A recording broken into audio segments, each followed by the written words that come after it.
Komisi Pemberantasan Korupsi KPK mengungkap bahwa salah satu tersangka dalam kasus dugaan pemerasan sertifikasi keselamatan dan kesehatan kerja K3, Miki Mahfud, merupakan suami dari seorang pegawai.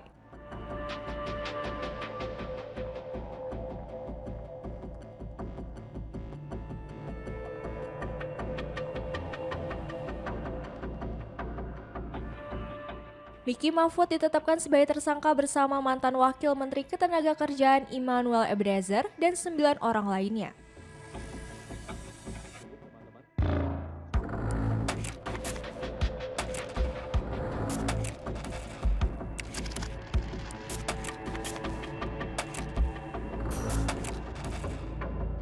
Ia disebut dari pihak PT Chem Indonesia, sebuah perusahaan jasa K3 yang terlibat dalam skema pemerasan tersebut.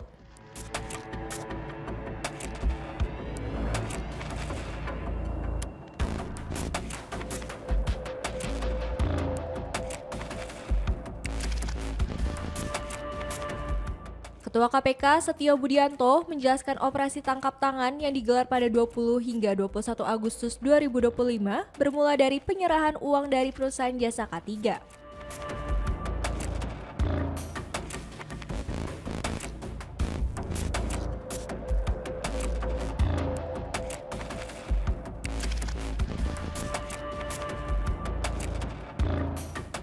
Kepada Koordinator Bidang Kelembagaan dan Personel K3 Kemnaker, Irvian Bobi Mahendro.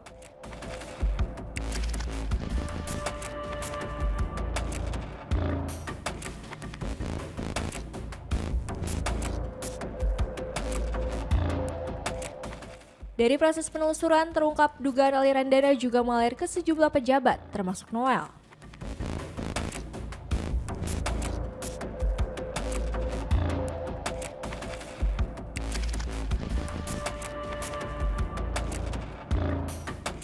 KPK menduga praktik pemerasan berlangsung sejak 2019 membuat biaya sertifikasi K3 yang semestinya hanya Rp275.000 membengkak hingga Rp6 juta per orang.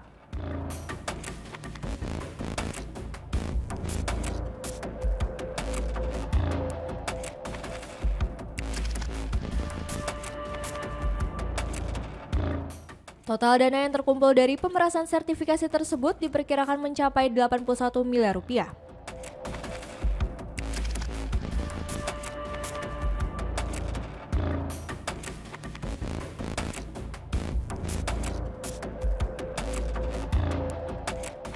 Sementara untuk istri Miki Mahfud, juru bicara KPK Budi Prasetyo menegaskan sudah melakukan pemeriksaan dan tidak ditemukan bukti keterlibatannya dalam kasus yang menjerat suaminya.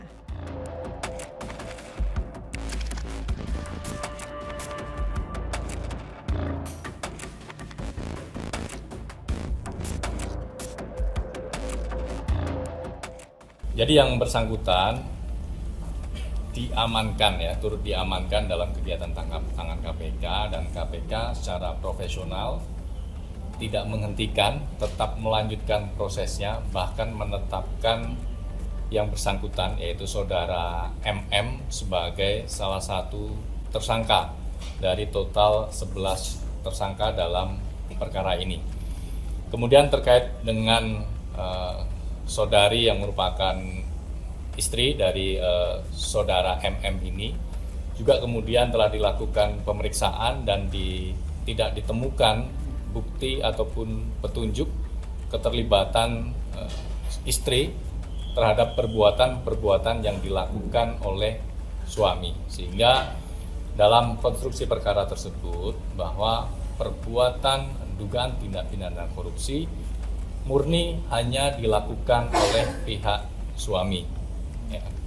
Jadi terhadap pihak istri selanjutnya akan tetap dilakukan pemeriksaan pada aspek disiplin pegawai sesuai dengan ketentuan dalam ASN, dan juga tentunya akan diperiksa terkait dengan aspek kode etik di KPK. Jadi KPK selain memastikan bahwa tindakan-tindakan atau perbuatan perilaku pegawai itu mengacu pada kode etik ASN, yaitu melalui pemeriksaan di Inspektorat tentang Kedisiplinan Pegawai. KPK juga memastikan bahwa setiap sikap perbuatan dari insan komisi juga sesuai dengan kode etik KPK.